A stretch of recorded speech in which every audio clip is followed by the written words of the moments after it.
Yeah. We put in work and here's the proof. What you want? I'm making moves, punching in. I'm on it too. I'm in the gym. I'm in the stew. It's hunting season. Where's the food? We push each other daily, level up. Cause that's what brothers do. Clock in.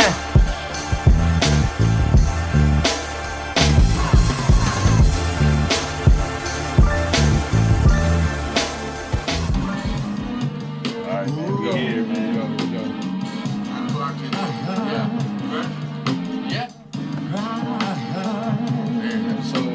It's funny that Episode Jordan. that's what I'm saying. It's funny. Episode Jordan. Jordan. Episode Jordan. Episode Jordan,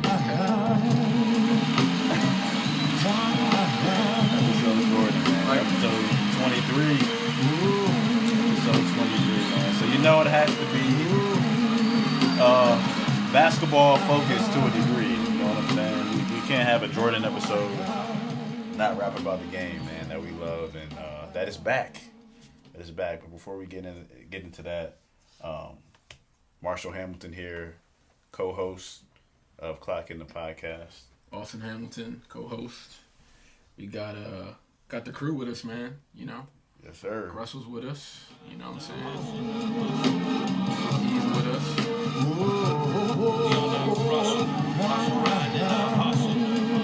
Deacon's with us. What's up, fellas? Nick, how are you feeling, man? You look like you had a great time where you was at. Yeah. We got turn it down. We got to hear about Cancun, man. You was in Cancun, right? Cancun on 3. And it's not because you got knocked out the playoffs. Let's just give us a quick rundown, man. Hey, everything stays in Hey, respect. Everything's out there. We left it out there. Y'all want to go find it? Go ahead. I don't know if I want to find it, man. But we have a special guest, man. He's back. He's back. No other than Tau Hamilton. Appreciate you guys, man. Yes, sir. Appreciate you guys for having me. Already, man. So, episode, I'm going to mess this up. I'm not even going to try to say the number, but we had him and his little brother Meso on. For those big of you, brother. The bigger little brother. I can relate. Big dude, man. I can relate because Austin's the bigger little brother too. But they're family to us. You know what I'm saying? Like they're family, have the same last name, and that's not why we're family. We might literally be related, but I don't think we are. But he's like another big brother to us, and unfortunately, we didn't have a ton of time to get into their post basketball career stuff. Just for the sake of time. So we wanted to give him the opportunity to come back and talk about, a lot of the great things he's doing with his post-basketball career, on and off the court.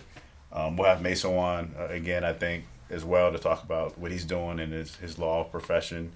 Hopefully get Mick on, too. Yeah, hopefully get the youngest brother, Mick. Mick has his own journey, and again, he's family. But before we jump into that, man, NBA is back. NBA is back. So we were just having a little, pre-podcast MJ, LeBron, Kobe conversation. But that could be a whole separate podcast. We literally have a little like episode just off that 10-15 minutes. But Tau, man, I know you're an LA guy, LA born, man, Sure. Lakers fan like me. So how do you feel about NBA being back kind of early, based on what time the season ended? Man, it's great, man. What's really great is seeing the arenas, like them being in their arenas. Yeah. Even though there isn't any fans, the energy is just different than everybody is like able to be. I like the bubble on though, there. man. Yeah, the bubble was cool. I liked it. So I'll tell you real quick, the NBA season being back is great. I'm enjoying it, but the thing about it is people like Avery Bradley, that when the bubble came up, they were like, man, I feel like it might be a health risk for my family because he has immune family members who have immunity issues. Immunity issues, yeah. So he elected not to go, which ultimately got him off the team and replaced by two other guys last season, in J.R. Smith and Deion Waiters. Yeah. I'm not sure what their status is now, but one thing is known for sure is that Avery Bradley's not on the roster, right? So these difficult decisions had to be made for a lot of different people. Avery Bradley, I mean, with the Lakers, even if you're not a Laker fan, the Lakers are like the franchise to play for. You know, if the Lakers come calling you, not too many people are going to say, I don't want to play. It's a privilege. Yeah. So he was probably really happy where he was at. Thought things would be turned around for him based on his last stint with Boston, now being able to play for another historic franchise. But unfortunately, you know, being a family man and having a family myself, I can identify with, you know, making those difficult decisions. It's not really difficult when you're thinking about the well-being of your family. Right. But it's just another path. So hopefully he gets back. But yeah, that's with the bubble. I mean, that's what people have to, you know, go. They have to make those decisions. So yeah, happy is back though. How do you feel? Are Lakers gonna repeat? I'm confident that they will. I feel like they will. I'm confident that they will. I don't know what these other GMs were doing, man. Yeah. Like I feel like all these other GMs were asleep, man, because it feels like my timeline on my phone, I just kept seeing, you know, Sports Center updates, late Montrez, Schroeder, Marc Gasol. Oh, by the way, Marc Gasol is playing. Powell thinks he might want to play with Mark. We don't know how that's going to end up. Like, it's just, now I'm looking at everybody else, and I'm like, what y'all doing, man? Because if not. Who's the Clippers? Did they pick up anybody? They got Nicholas Batum. They got Luke Kennard. They got rid of Montrez. Yeah, I mean, honestly, man. Is Lou Williams still Lou Williams is still there. He's not at the strip club anymore. He might be there. Okay. It's you know, it's Sunday, and that's when they serve brunch and wings and waffles and stuff. So, you know, he might be having a good meal right now at the strip club. But well, you know what? We got to talk about this since we're talking about the NBA, though. I thought you were gonna say strip club. Since we're talking about the strip club. Nah, it's Sunday, man. Come on, man. It's Sunday, dog. It is. It's the Lord's Day, man. Yeah. That's hey, God is good. All the time. All the time. Everywhere. You're a fool, man. But James Harden, man. You know, we gotta talk about two things with the NBA: James Harden and Kyrie's comments. You know, we would be remiss to not bring that up. I'm not a fan of. Honestly, I'm not a big fan of Harden. I'm a big fan of him as a lover of the game and from a skill development. From I admire the way the guy can score and he's a great passer too. Like he's a very underrated passer. But his mentality, I can't get behind. You know what I'm saying? Yeah. So him being like, you know what, I'm a holdout. You know, I'm gonna party with Travis Scott and all these dudes while my teammates are in the trenches. You know, I could see if Houston, you know, didn't try to cater to him. You know, they didn't try to make moves. Like they literally did. Maxed him out. Everything they could do to try to put him in a position to be happy, but also give him a roster that they thought could compete. And to keep it a buck, like the guy runs out of gas in the playoffs. So it's not like he can say, "Man, I was killing," and in the playoffs or in the series that we lost, and my teammates were just slacking. Yeah, like nah, dog. Like y'all Bama's went like 3 for 50 from 3. You know what I'm saying? And a lot of times they had series leads. It wasn't. It wasn't like they were coming from behind. So it's like I can't get behind the. Well, I'm not happy with where I'm at, so I'm gonna hold out. Like nah, dog. What if you look yourself in the mirror, right? So I mean, how do you guys feel about the whole James Harden? You can go tell him. He's never won a game 6, bro. Yeah, I'll tell you, man. James Harden. That's not good. I love James Harden. I think like you said, everything you said, I agree with. And he's an LA guy, so I love James. But Drew League, he's a Drew League legend. But the duality of the situation is that James wants to go somewhere where he can win a championship, right? He's not going nowhere for money because if he stays with Houston, that will be he will be I think the most paid. Like one of the most paid. ever. Yeah. So he's not. I mean, if he wants money, he can stay there. He wants to leave because he wants to go win a championship. If you go someplace to win a championship, you got to go where there's other great players, right? Nobody else wants to play with James. No. Because they're great players. They already got their ball dominant mix going where they're at. They don't want James to come in there because he has to be ball dominant. Mm-hmm. So I think it's not talked about in public because I think everybody loves James because I think he's a great guy, but the chemistry will take a hit if he goes somewhere. Like you say, I want to go to Brooklyn. Well, Kyrie and KD are there. How that You would can't. not work. Kyrie is not going to let you try to. Look what happened with Russell Westbrook and James. Like they're probably love each other, right? Or James and Chris Paul. Right. I'm pretty sure they love each other, but there's certain people that you really like that you just can't play with. Yeah, it's like You know? there's your roommate, your best friend in Yeah. college may not be the guy you need to room with. Exactly. I've seen a lot of friendships Yeah. get ruined that way. I give this example all the time. When you're kids and you want to spend the night at your friend's house, right? You go spend the night, right? From Friday to Saturday. Saturday, you call up, Mom, Dad, man, I'm having a great time. Can I get one more night? Sure, you can stay another night. Stay Saturday, Sunday, right? Then it's a holiday on Monday, so you're like, we've been hanging out all day. You might as well stay another day. Right. Fine, go ahead. By the time you get home on Monday, you may not like the person that much because you sitting there like, bro, I don't want to play this video game right now. I don't want to play with these kids. I don't know who this guy is. Who is this guy? You ate all the snacks. Yeah, you ate all the snacks. Your feet stink. Yeah, exactly. Like, he's that is a common spend the night challenge. It is, Like, man. y'all Bama's haven't taken it. Like, Yeah, when's it's the last not- time y'all nobody- showered? Yeah, nobody's taking showers. No, it's like who's taking showers? And I if, don't think I've ever, like, when we spend the night at Eric and Court, I don't think did we ever take showers or bath? No, we didn't bring. you didn't bring nothing. You had to remember, that's like 5 people. Yeah. Yeah. Yeah, we got a big fam. So it was me.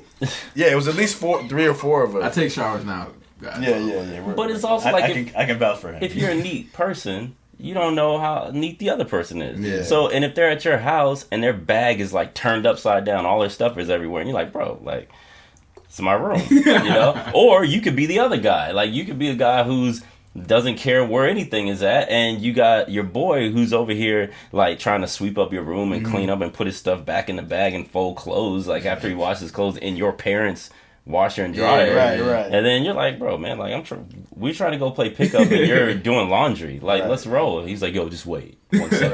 Right. Like that might get on your nerves too. So it's like I say all that to say I think we got off track a little bit with the James Harden thing, but James should probably just stay.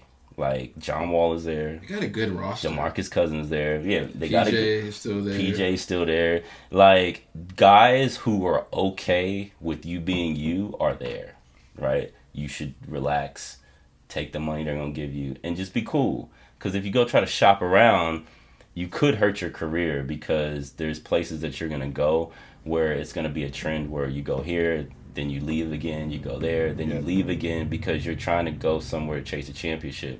And people who are championship competitors already got their hierarchy of Or you of get players. the ring and it's like, well, you get an asterisk because you played with Exactly. X, Y, and Z. Exactly. And that happens all the time. Look at KD. People want to talk so crazy about KD.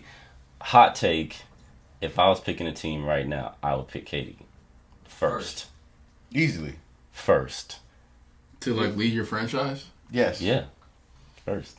Like, look, I know like LeBron is like royalty, man. He's a very good player, all that. But there's times when I watch LeBron James play and I'm like, bro, what was that? Like, It was 2 minutes left. We're down 5. What was that? Throw Like, Alex why? Caruso with 3 seconds on the shot clock. Or we're up one possession, or we're down one possession. You come down, and you know what it is. The signature. The little cross, little step back to the left, and then the 3, and it's like, bro, like, we didn't need that. Yeah. That's And a signature move. yeah, my thing is like, I love LeBron James, but I think that what you're seeing with LeBron James is, and it's not his fault. right? Like there's like they said one time when he gets ready to pull his jump shot, he's at the top of a stop sign. Okay, that's a sport. That's a stat, right? Yeah. You're not blocking that, right? And KD, I imagine, will be close to that. Yeah.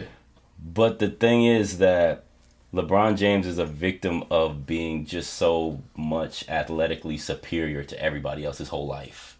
So he never really took the time to get into his one-on-one moves to like everybody else, like maybe KD, because KD is tall, but KD was always slim. Yeah. So he had to figure things out, or you just get muscled around, right? When you look at James Harden, I mean, James Harden, 6'4", 6'5" now, maybe. He always had a little handle, right? High school he didn't, but he's just bigger than everybody else, right? Played point guard at Arizona State.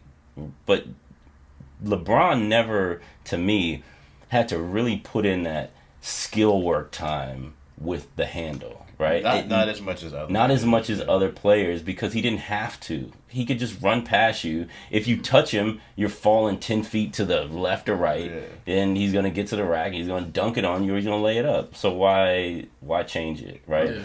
The only thing now is that players are getting bigger and stronger, and he's getting older.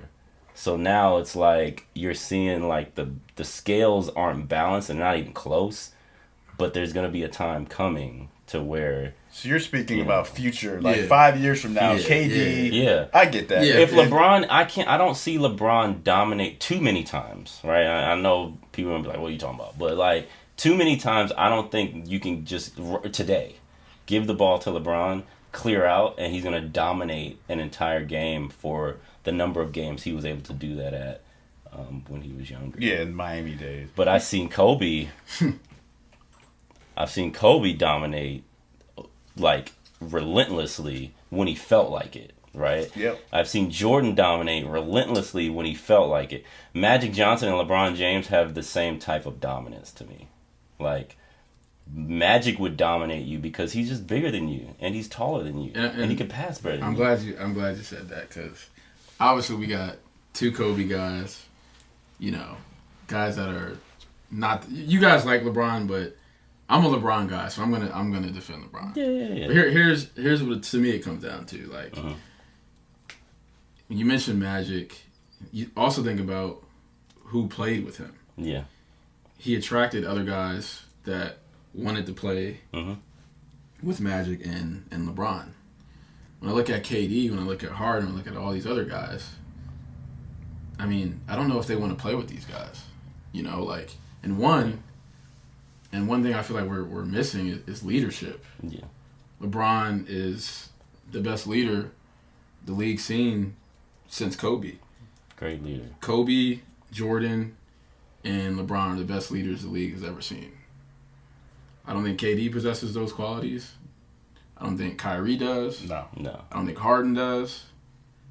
Giannis does. It matters, dog. It matters. Does. No, you're right. And that's why those three, to me, those are my top three as far as players of all time. Yeah. And I mean, it's still young for. I mean, there's time for KD and Kyrie, but for what I see, which we're going to talk about in the media and what these guys, what they possess, I don't think they have it, man. Yeah, I'll be honest with you. I don't think they have it. I agree. There's two things. That's what it comes down to me. You're right. There's two things I'll say before we get into the what Kyrie said, and then we'll jump into some meat. You brought something up that was very very important, man. And you said James Harden should stay because there's guys around him. There's an organization that will let him be him. Yeah. Right. So I know there are some people who aren't really big into basketball, but this is a life lesson. Like where you're working at your job, maybe the church you go to, the team you're playing on, it could be the musical group you're a part of. Like, can you be you? Like, can you be you to the best of your ability? And I've been in places, I've been on teams where I didn't really feel like I could be me, and it was miserable. It really was. Doesn't matter how talented you are if you're not in the right mindset, and you're not in the right system to exercise that talent. it doesn't matter how talented you are. You're only going to go so far, right? And I think the second thing I was going to say that is kind of related to this, one of the things that I do respect about LeBron the most is he didn't try to change his game to be Kobe or MJ. Yeah. You know what I mean? He could have easily played the comparison game, and he's admitted that he chases MJ. Yeah. Like, there's no secret about it. But he didn't try to be him as a leader. He didn't try to, play the way he plays. Because to Austin's point, they're two completely different players with two completely different mindsets. Mm-hmm. I'm not going to say one is better than the other. But they both have been them. They both were the best versions of them. So, yeah, man, like just keep that in mind, because a lot of times there are people, when you brought up money, who they're in a great culture, whether church, company, like I said, you could be a music artist on a label, but you chase money, or you chase recognition or fame, and you leave that place where you could be the best version of you, and you go to a place and the grass isn't always greener. So I didn't want to bring that up before we talked about some of the stuff that Kyrie said, but any other takes on Harden? I know you didn't really give a hot take on that. For me, it's simple, man. Like, you're not going to win the way he plays, so he's got to humble himself. He's got to change the way he plays. If he does want to team up with a Kyrie or a KD or Giannis or somebody, you can't play the way you play, dog. Like, all that dribble crap, it's not going to work. So it's up to him, man. Does he, like you said, does he want to be comfortable and still get 50 and do all that crap? But he's got to make the decision. If he wants to be a champion, this is what you have to do. Right. Like, I feel like if D Wade didn't humble himself and take a backseat to LeBron, probably don't win a championship. They don't.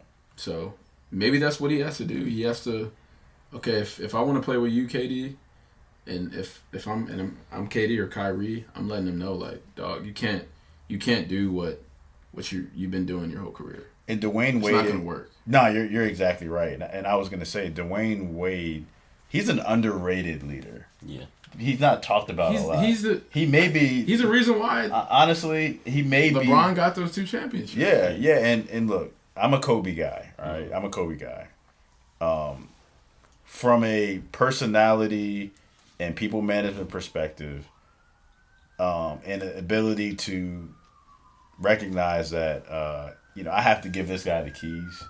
He may have been a better leader than Kobe on the people side. On the basketball side, probably maybe not. There's different types of leadership. Like, Kobe and Jordan's leadership was, I'm going to follow me. And if y'all aren't on board, you can't play with me. That's what it came down to. And it's just different type of leadership. And that's why I think LeBron is a great leader as far as bringing, different personalities. He's like the governor, man. Like, people like LeBron, and they like playing with him because he's unselfish. Right. And he's going to do other things off the court. He's going to, like with Kyrie, I don't know if you guys ever seen the podcast with Road Tripping, where they got into the Kyrie comments, which we could also talk about. Yeah, we're going to talk about that next. About, when he said, LeBron, I didn't play with anybody that I felt I could give the ball to down the stretch and then make a big shot. And LeBron's like, whoa, like, I'm kind of hurt by that because, like, I told you that I wanted you to be an MVP at some point. Like, that's the type of leader LeBron is. And Kyrie, to me, he's a very good basketball player. Like, he's one of the best at his craft. But he's not a leader. Like his comments, and this is what we wanted to get into, regarding the media, right? I don't talk to pawns. They're not worth my time. And it's like, you signed a contract where you said, I will talk to the media, right? I don't care if you're the freaking best player in the world. If you as the leader of that team, air quotes, is saying that, then everyone on the Nets should be like, I'm not talking to the media either. Yeah. Right? So you can't just say, me as Kyrie, I'm up here and I don't need to talk to the media because I get the media twist things. I get they try to manipulate things. But that's like, you're a freaking celebrity. Yeah. That's going to happen. Yeah. What if LeBron said that, though? Would we get the same reaction? Or is it just because everybody's kind of over? If he said, I don't talk to the media. I think that there is some Kyrie fatigue because Kyrie says wild stuff and Kyrie is always annoyed. But I would say the same thing if LeBron said it. Like, who are you, bro? Like, you signed a contract. You know what I'm saying? So he said just like that. Already done. I mean, he can. I mean, he's done. He can say. I mean, obviously he can say that, but like, I'm talking about as a leader, you saying like, I don't have to talk to the media, but the rest of my teammates do. Yeah. Calling them pawns. Calling someone a pawn, like that's so disrespectful. That's disrespectful, dog. And the thing is, let's go back to what you said about LeBron and Kyrie playing together. Kyrie doesn't act like this if he doesn't win that championship, and specifically hit that shot, right?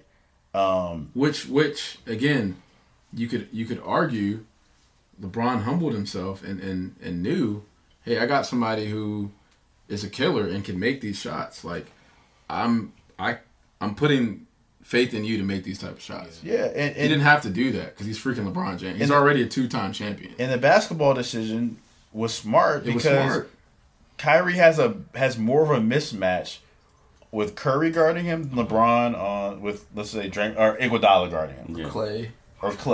Yeah. You know what I mean? Like, Kyrie can make more types of shots than LeBron. Yeah. But my thing is, that's just corny to me, man. Like, calling someone a pawn and I don't have to talk to the media. He's not a leader to me. Yeah. I mean, he's like a flat earther too. Yeah. Yeah. He's always gone against the grain. He's almost basketball's Wale. Yeah. I mean, that's a good comparison. Here's the thing, man. Like, and I think I was going to touch on this on the other podcast that we did before, but there's a certain level of work you have to do on yourself, right? And I don't think a lot of people are really doing it. Like, it's beyond, like, We're getting killed with the background noise, by the way. Apologies to the listeners for that. It's warm outside, so motorcycles people outside and stuff. Kids outside jogging, everybody's outside. But it's like, you gotta do the work on yourself. You have to spiritually look into what's important to you, what you believe in, and what principles you're gonna hold up as your standard of living and existing. And one of the things is that, when you call somebody, a pawn, or when you're upset at somebody, or when you try to get somebody to do something and they elect not to do it, and then when they try to do what they want to do versus what you wanted them to help you with, and they fail and you're happy about it, like, all that is like, it's just, that's not the way the world works, right? The universe doesn't reward people for putting down other people, right? It just, you will get far enough. But it's like the mechanics of shooting a bad jump shot. You'll make enough to think you're good. Right. And then when you really got to make it, you won't. Yeah. So it's like, Kyrie, man, I feel what he's talking about. Like, I don't talk to the media, because I think he's had some other quotes earlier where when he said something about Steve Nash, of the coach, he said, like, me and KD don't need a coach or something like that, or something like that. KD can basically coach the team. Yeah, he's been misquoted. Been misquoted, but the thing about it is, look, when you were that kid on the blacktop shooting around, or trying to let the older kids let you run a pickup game with them, and you had dreams of getting to the NBA, and somebody said, hey, you can make it to the NBA, you can make millions of dollars, you just got to talk to media, you would not say, I don't talk to media. Yeah. So let's not be jaded as we get deep into our careers of making money and having all the things that we wanted, and blessings are coming to us. Let's not field all these blessings and then not do the work that comes with the blessing, right? And I think he has to really like check himself, right? And I'm pretty sure his dad, if what we know about his dad is true about him being a stand-up guy and former NBA player, I'm pretty sure he's like, hey, Kyrie, like, you got to talk to the media. Like, it's part of the job. Right. Yeah, how do you feel? No, I was just going to say, because, looking at it on the other side, I mean, it's similar to, like, not all cops are bad. Like, not all media is bad. Yeah. Like, I know Blair is a perfect example. She's a young black woman who is working her butt off to get to that point, to be able to ask questions to a Kyrie Irving. Yeah. Like, you're diminishing people's opportunities and other ways to achieve greatness. Yeah. Right? Like, if there was no media, there wouldn't be a Stephen A. There wouldn't be a Stuart Scott. Yeah. So, to say that to Stuart Scott, there's no media. Did you see what David Aldridge said? It's disrespectful. Yeah, he's a great dude. I've actually encountered him. Yeah. And another black guy, a black media person, and that's just kind of how I look at it. Because if you're pro-black and all this stuff, well, there's a lot of people that look like you on the media side who aren't twisting your words, right? But yeah, man, you gotta know how it goes. Yeah. You gotta know how it goes, man. You gotta know how you get, you gotta know how you get your money. You gotta know how you get your shoe deals. You gotta know how popularity is generated. Yes. And the media is it's vital, man. Yeah, because they're gonna talk about you. They're gonna promote you when your shoe comes out, or before even the shoe comes out. Like, you're not gonna get a shoe if enough people aren't talking about you. Exactly. If there's not a want for you to be marketable to the masses. It's needed, product wise, right? It's needed. So media has to help you. Yeah. It's a part of the business, man. Yeah, Stephen A. said it perfectly, and he said, "Look, if we didn't have these big media deals, the NBA would not be what it is. Yeah, Magic and Bird are the ones who really pioneered like the media deals and stuff like that. But like you said, like your big $40 million contract is because of us." And David Aldridge said this. He said, "Truly, if Irving doesn't talk to the media this year, fine. I will not be angered in the least, as long as he and the Nets are consistently and increasingly fined for his refusal to honor his contract. I also do not expect to hear from Kyrie when league awards, many selected by the media, are decided, as he should not seek or accept any honor bestowed by those he holds in such contempt." So I think that was the perfect rebuttal as a media. And David Aldridge is, he's one of the most respected in the game. Yeah. He's actually from DC. I saw I've encountered him. Yeah, He's a great guy. But what he just did was he just gave you a life lesson. He just gave Kyrie an understanding of how the machine works. Like, he's not mad. Like, I believe him when he says, I'm not mad. Like, he's not mad because it does nothing for him. He's David Aldridge. He's going to go cover someone else. He's going to go talk to somebody else. But when these league awards come out and we got to vote for you, we are not going to be biased to the fact that or not biased to the fact, but we're not going to ignore raw people. Yeah. So we're going to remember when you said you don't talk to media. So how about media not vote for you? I always play devil's advocate. What's up? But if he's getting 60 a game and 20 assists and 10 rebounds and I didn't talk to media, so you're not. So now is it a popularity contest or is it who's out here getting fucked? Well, I think part of it is both, because if you look at history, like the way the MVPs are selected, like the media, the players already don't really All-stars. They already don't really agree with how the media chooses a lot of these people anyway. So I think I get what you're saying. It's a fair point. Should they just one influences the other? One it's a symbiotic relationship. They need each other to survive. It's like I'm hooping. Like I don't. Maybe you're not gonna write about me. But you have to vote for me. I was. Well, so here's the thing, because sometimes those races are really tight, where one vote or two votes will put somebody will give them the award, right? So there'll be a lot of people who will vote for Kyrie, right? But there may be a pivotal vote that could come from someone that will not vote for him. Yeah. And that's where, because like it's that whole inches thing, right? Like you can win or lose a race just by an inch. Mm-hmm. And some people talk about an inch or a mile and how an inch is exactly the same as a mile. Like if you don't cover that ground, you lose. Yeah. So it's like if we're all sitting around the table and Kyrie's not trying to talk to us on the podcast, and then we all take a vote and say, well, who's the best player that you think, covering all bases, scoring, character, leadership, all that, and Kyrie's sitting there and everybody votes for Kyrie, but maybe I'm like, man, he just told me he wasn't trying to talk during the podcast, man. Yeah. Why would you say that to us? I might be like, man, I don't want to vote for you. Right. And then my vote might sway him, sway the other votes, right? Yeah, I think the big so it's thing, like, it's that whole thing. But I feel you though, like that's a fair point. I guess what is the MVP? Is it who was the best player of the league, or is it all these other accolades that you have to? I mean, I think You're dealing with people. I think you have to. I've been mad at the NBA or the MVP for a Yeah, while. yeah.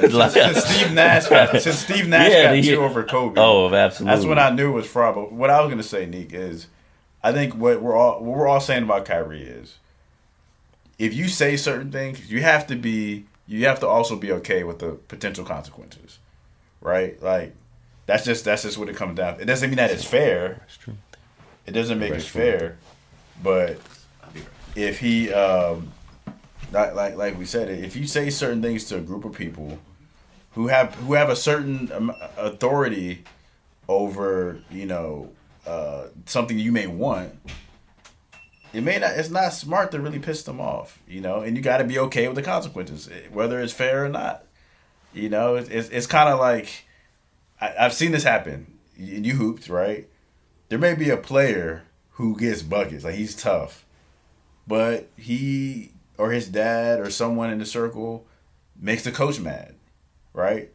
When that coach looks at the other end of the bench and you're there, he's gonna go with the guy typically. Doesn't make it okay is what I'm trying to say. Oh, I know. I'm not saying it's fair. I'm not saying Kyrie's right or wrong. I'm just when he starts his own league, is it gonna be a no media league?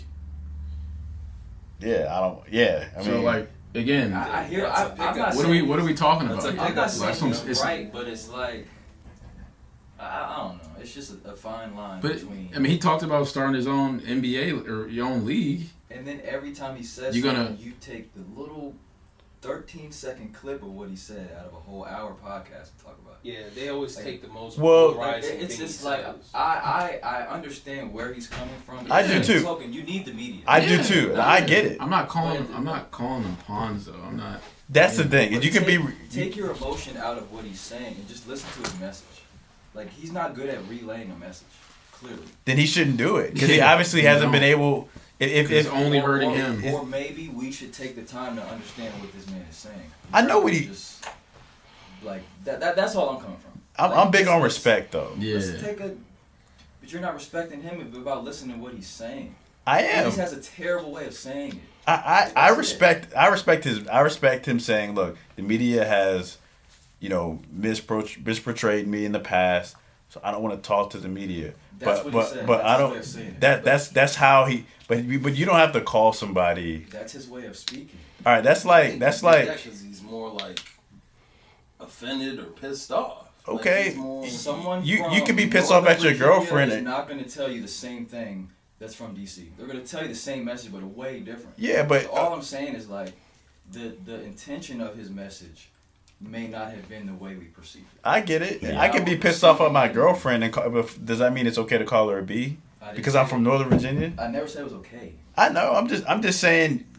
But in that moment, you're not going to be like, well, look at what Marshall's saying. He's mad because she did all these things. No, it's disrespectful to call her a B. No matter where I live, it's a respect thing. That's my thing. It's about respect. I understand his message, and I respect his message. It's just that when you put yourself above somebody, right? That's where I have an issue. You know what I'm saying? You call someone a pawn, you're saying, I'm up here and you're down here. He's soft. He's blah. He's this. He's that. Doesn't the media do the same thing? I'm not saying they're right either. You know, like the thing, I think the biggest thing for me, man, is and I mean, this is me, right, at 39, not me at like, how old is Kyrie? 29. Definitely not. Like 27 to 30, 27 to 29. Like I'm different now. But because we got to grow, right? But the thing about it is like, sometimes it's easy for you to tell somebody exactly how you feel, or to say something that you know people are going to feel you and be like, oh, he's mad, right? It's easy to do that. Like, it's easy for me to be like, man, whatever. Because you think, like, in that moment, you will get instant gratification, but as soon as the gratification comes, then depending on what you say, it's taken back. Right. You know what I'm saying? So, but it's harder to sit and not say anything, right? Marshawn Lynch didn't say nothing to nobody for a while, right? Probably had a lot of stuff he could have said, but he decided to sit there and be quiet. And sometimes sitting there and being quiet, but saying some really cash stuff about the person, like, that's in front of you that you really don't like, is the best way for you to keep your spirit together. Yeah. Right? Because as soon as you start talking, no matter if your intentions are not the way your words sound, or you start talking and your intentions are exactly what you're saying. Right. Like, there are ramifications behind that. And the older you get, the more expensive that is, you know? Yep. And, you know, when you talk about Kyrie, he has to understand that it's already out there. The idea has already been formulated and now being discussed, not in so quiet spaces anymore, that he's not a good teammate, right? That he's not a good character person. Like, he's not a bad person, but he's also not a great locker room guy, right? Like, Boston, a lot of people were like, man, like, Kyrie might be the issue here, you know? Like, so, and then when you hear him say what he said about LeBron, like, why would you say that? Would you say that about Kobe Bryant? Yeah. Yeah, I mean, you know, like, would you say that about, like, I mean, but also Kyrie is the guy who was up in Kobe's face talking about, man, I'll kill you in one-on-one. Like, blah, blah, blah. Oh, you serious? All right, well, yeah, when we play, like, he's like the little brother that's just, like, the whole time. Yeah. And then, like, when you play, like the time when Kobe and him played, and he was like, man, you're going to need a screen. Kobe's like, you're going to need a screen to get me off of you. He's like, man, I don't need nothing to get you off me. I'm Kyrie Irving, you know? That's the same guy that you're dealing with right now when he's speaking his mind. And Kyrie is a person, he's a person that is like,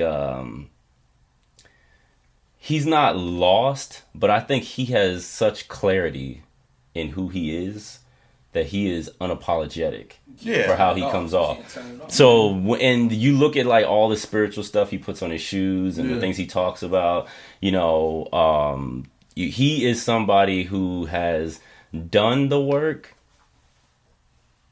but still has ways to go in understanding how everything works together.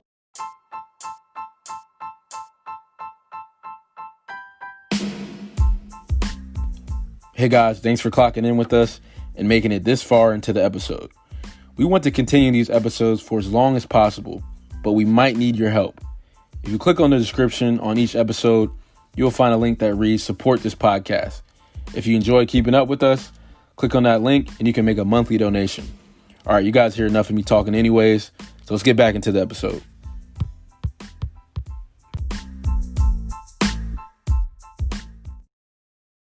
On the mental side, and I think that's a good segue into one of the reasons why we wanted you to get on here, man, which is the mental health of an athlete, just in general, but specifically in a pandemic, because you've had the unique opportunity to provide a platform for yourself to interact with athletes throughout this whole pandemic.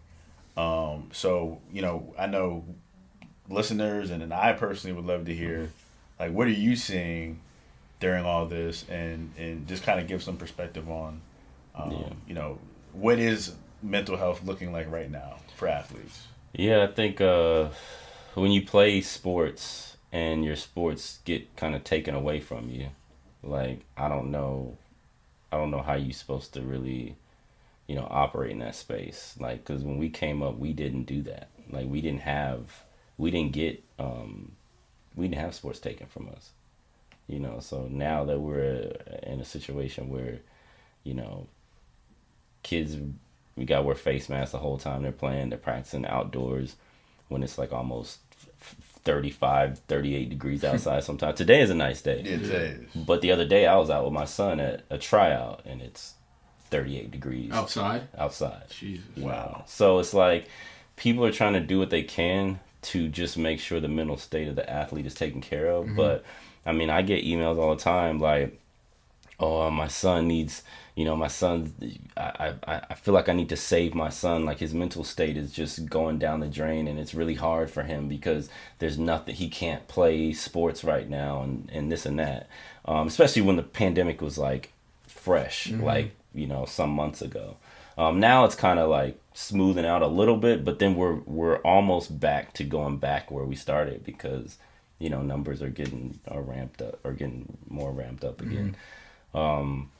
But yeah, I mean, you look at, for the mental state for the athlete, youth all the way up, it's because, sports is severely limited. But when you talk about high school kids who are vying for college scholarships, it's really hard on them because they can't go nowhere. Like you can go play in these tournaments that are being, thrown, right?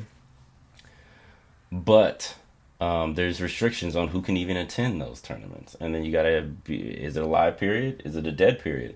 It's not a live period because the dead period has been extended because we're in the pandemic.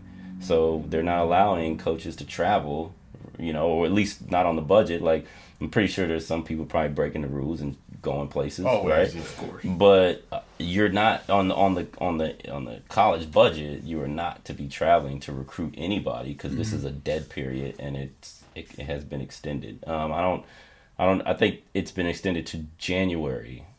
I think. I'm not sure. But the live period or dead period? The dead period. Dead period. So what happens is digitally you can market yourself, right? But what happens to you if you never even thought about marketing yourself digital? Mm-hmm. The only thing you knew was a highlight tape. Yeah. Right? That's all I would have known. Right. Yeah. So then what are you gonna do? There's a lot of things you can do.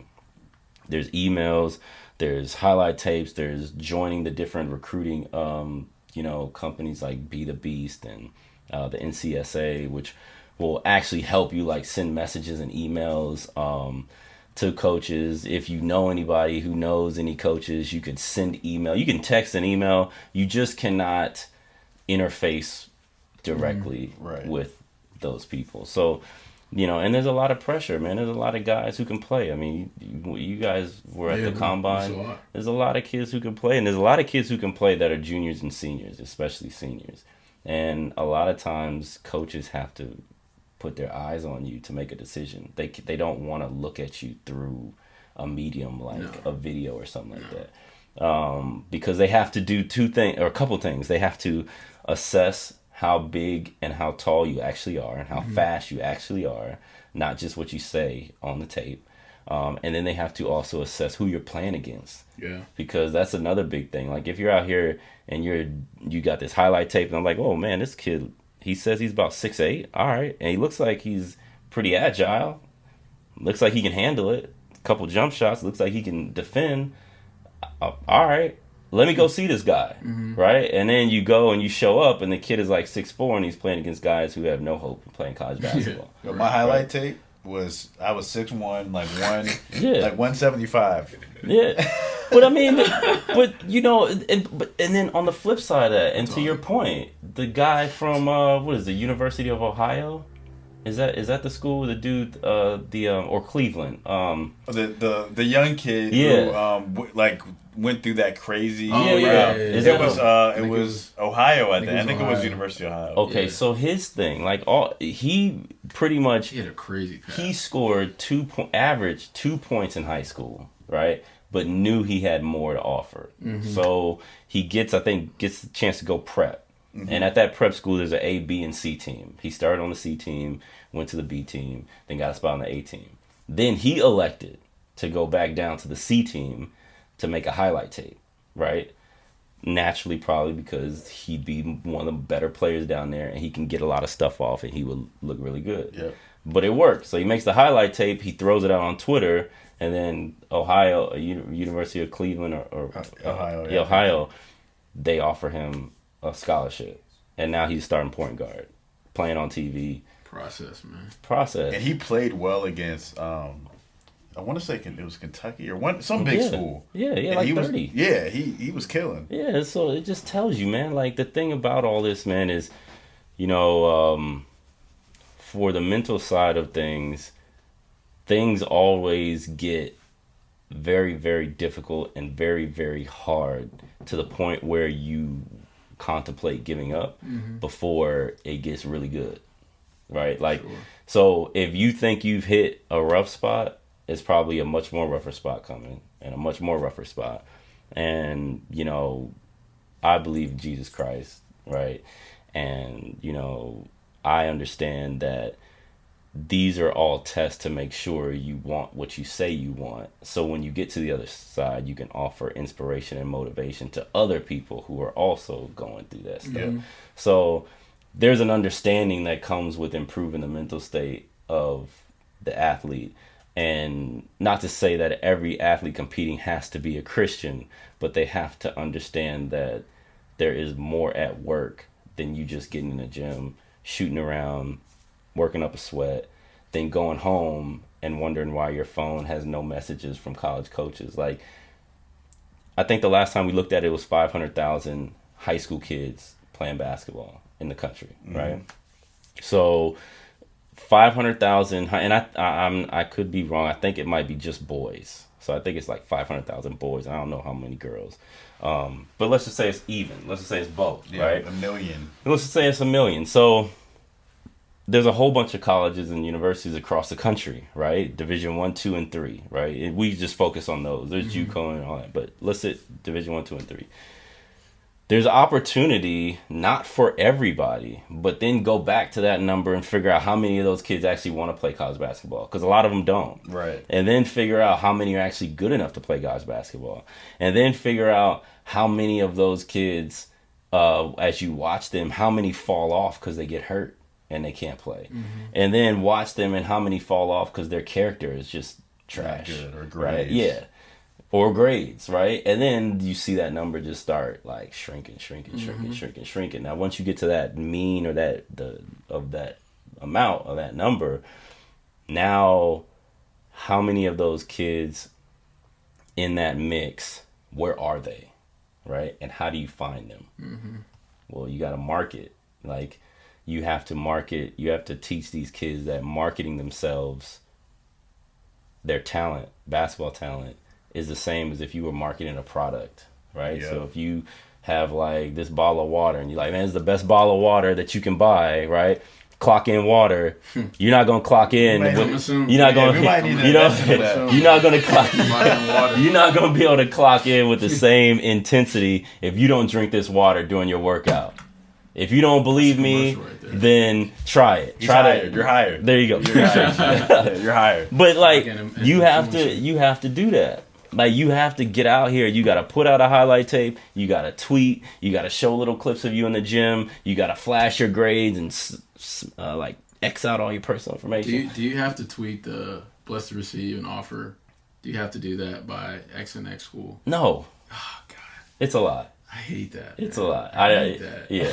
Blessed to receive. You don't have to, right? You can grind in silence. All right. Yeah. But or the newer thing this year that I've seen a lot is the kids throwing on the whole uniform of schools they're visiting.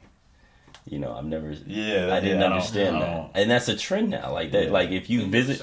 Wait, like the hoodie and no, like the uniform jersey. So there's a lot of kids that are you know, they'll go on a college visit and they're players who are being courted by these schools, and before they leave they'll throw on the sleeve, they'll throw on the uniform, they'll take a picture with a background or something maybe they edit that, but then they'll post it and they'll say, you know, not committed.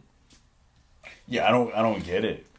That's like us going to job interviews. Yeah. In every interview, Yeah. we get a polo. Yeah. And we post it. Yeah. We're like, hey, I just It's interviewed. like showing up to the other interview wearing Yeah. somebody else's company. Literally. It's so like for me, man. If I'm a coach, man, and I see a kid that I'm like recruiting doing that, I'll be like, yo, like, what are you doing? That's like a special thing to put that jersey on. Exactly. So I mean, I'm not gonna be mad about it. I'm gonna be like, that's a little weird, but. I say all that to new age, man. Yeah, you just gotta market yourself, and you gotta have, first of all, you gotta have a clean Instagram, you gotta have a clean Twitter, all that. It has to be clean, because if you go there, if coaches are going there to look at you, they don't want to go there and see whatever. A lot of scholarships have been lost. Yeah. From kids because of their social media. It's character, man, and people don't want to have to chase you around and make you do things that they want you to do to be the best you can be. They'd rather not, right? So if there's a kid so I always say, like, people always say, they always give the example, oh, there's a kid who's dropping 40, right? But he's not a great person. First of all, I don't need a kid who's dropping 40, all right? Because if you're dropping 40, what's everybody else doing? Yep. We're not going to win. Because if you're dropping 40, that means how many shots are you taking to get 40? Like, what? At least 20, 30, at least 25 to 30. Most aren't shooting 50% from the field. Exactly. So that's 20 shots. Right. So at least 25. At least 25 shots. Let's just fudge it to maybe 28, right? 30. That's a lot of shots. And if we're going to win, we got to spread that around. So one of the things I always tell these guys is make a play for somebody else. That's all I want you to do. If you help someone, you'll probably help yourself. That's it. Make a play for somebody else. Because then somebody else will make a play for you, and then everybody's unguardable at that point. Because everybody, look at the Warriors when they run their motion offense. Like, it's just like everybody's moving, and you're like, man, I don't know. It's like what is it? What do they play like on the street corners with the cups, and like you're moving when you gotta find the coin or whatever. It's the same thing. Yeah. That's how the Warriors motion be looking to me. Yeah. Like, it just looks like somebody's just sitting there like this, and you're like, yo, I had it. That's why Katie I don't wanted got to it go no there. more. Yeah. Purely from a basketball standpoint, Katie was like, yo, I'm not trying to see Harden and Westbrook do all these moves and dunk on people. Like, we're not gonna win that way, dog. Yeah. Like, I want to play with a team that is unselfish. Mm-hmm. It's the best brand of basketball the league has seen in a while. Absolutely. And the other thing you mentioned, to be humbling yourself, he's been the best scorer in the league for probably, all right, Harden has the scoring title for a couple years, but as far as the most unstoppable scorer, he's been the best. And efficiency, probably since 2014. Yeah. So out of everyone, he could say, "Give me the ball and get out the way." Yeah. But like you said about humbling yourself, he's like, I don't want to have to do that to win. Yeah. I want to play the right way. Yeah. And from that aspect, I felt him on making that move, but also, on the other side, it's like, well, you have this high of a ceiling, you could be just so great. You don't have to join a team that just won 73 games. And he just lost to them too. So and you just lost to them while you were up 3-1. Yeah. It's tough. But and again, that's why I'm waiting. I'm waiting for KD to take that next leap of just like leadership and understanding how to win. Because I don't think he's. Yeah. That's why I'm interested to see what Brooklyn does, and what he does. Because he's just. Seen some clips of him in the gym. Oh, he looks. Yeah. Looking pretty crazy. He's a beautiful basketball player. Pause. It's beautiful. Pause. But I get what you're saying. He's a beautiful. I didn't say he's a beautiful. He's a beautiful basketball player. I'm messing with like you. When I get into the art of it. Yeah. He's an artist. Beautiful. He's Michelangelo for sure. It's beautiful. But speaking of that, Tyler, you talked about, you want to see him take that next step of leadership and playing the right way. I know that's something that you really stress, right? So, I guess before you can touch on that too, but before I even ask that, you've kind of talked about the problem that's going on right now, right? Yeah. Of where high school athletes in particular are, as far as not being able to be seen by coaches Yeah. So what are you and your organization and your family doing to kind of help kids get out of that challenge and help them, still market themselves? Because you've been through it, right, yourself, and your brothers have been through it. You know a ton of people. So what are you guys doing to help solve that? So we have so Nova Unified is a nonprofit, right, and it's our sports basketball specifically arm to our nonprofit, the Limitless Youth Foundation. So with that, Nova Unified is pretty much trying to cover the ground of, like you said, helping kids get recruited. So as far as the marketing, my wife has a company called RunPoint that does marketing and branding, right? And one of the things that we leverage that company for is to tell athlete stories. So we do videos, we do interview videos, and then we do highlight tapes. We package it all together, and it's like almost like a brand, like a marketing package for yourself, right? That's awesome. Yeah, man, pretty much. Shout out to Catherine. Yeah. That's big time. Yeah, Catherine, so she's special. She's like I said, like I had a video where I said, I'm just along for the ride. Like I'm not, but I am. Yeah. Like she's very smart, very special, very good person, and good spirit. And that's why she's my wife. So I was gonna say, that's his wife. that's some right. good ingredients Yeah. to a wife. Yeah. So I better take some notes, y'all. but yeah, so we're putting together, like you said, like something synonymous of like press kits for kids to, shoot out to coaches. But then like the combine we had, where we live stream the combine, and we get coaches to come on and take a look. And then we also have like the playback of the combine, which we make the video on demand playback video where if coaches missed it, we could send it or the kids could send it. And then the kids can take that tape if they want, and they could chop it up and make highlights themselves of that tape because they could, have that. And then we also invited a lot of, camera folks out, to take a look. And I think one of our kids actually got a slam video. Wow. And for me, I was happy about that because if you're a basketball player, Who's the kid? Mason So. Oh, the MVP. Yeah, MVP. Hey, can I say something real He's quick? cold. Tau was happy about that. I was not. You want to know why I wasn't? Because half of those highlights were on the team I was coaching. He was Okay, my team. Business. So throwing your hat on the ground. Yeah. right. Yeah. So He was getting just so people understand, business. there was 4 teams once we got into like the 5-on-5 action. I coached one team. My brother Walter coached a team, and there was 2 other coaches. And so it's funny. There was two slam videos came out of games against me. One was Mason cooking, and then one was the poster. What's my guy's name? Was it Greg? Not Greg. It was Greg. Yeah. Greg caught my guy slipping on the last play of the game. Yeah. So I'm happy for Mason. I'm just not happy that it was on me. So I'll let you. I had to say that. I had to say We're gonna that. have to revisit your coaching duties, my friend. We have to revisit that. Let's let Tau. We can talk about that offline. We'll let Tau. No, but That shirt on, man.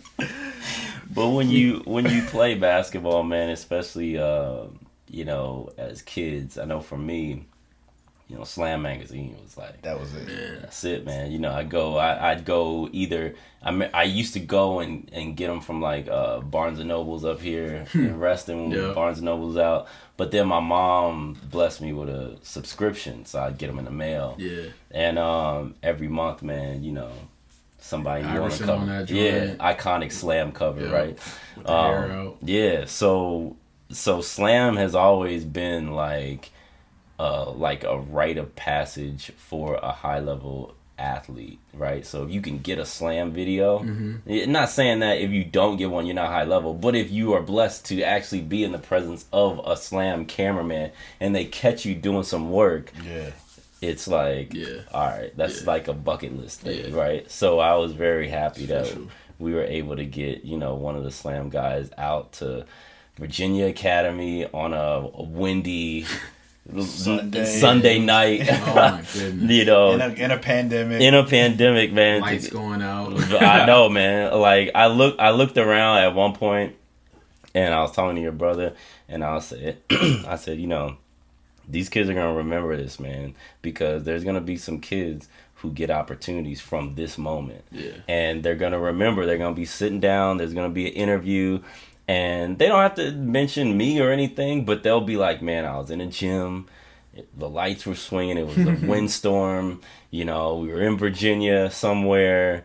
And, during a pandemic. And it was like one of the best, like, bump sessions I had playing basketball. And I was able to, like, leverage a higher education opportunity from it, man. And it was like I was really, really in the trenches with some of the best players that wanted to participate, and it was one of those times where I remember, like, somebody's gonna remember that, man. And and confidence booster, like, and because a lot of those guys, it combines for me are twofold. For me, it's like you come and you show what you got to get recruited, and then you also come to measure up against everybody else who's coming out, to see how much more work you need to do, and a lot of people will tell that story from that side. They'll show up and they say, "Oh, I thought it was just."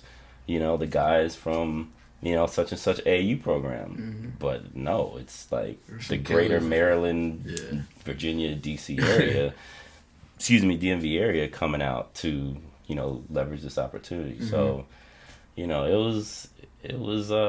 that's one of the things that we're really working on is having those combines out here for girls and boys, making sure we get those press kits out. For the ones who want that service.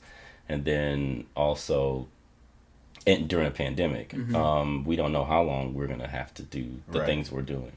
But that's pretty much what Nova Unified is about. It's about, exposure.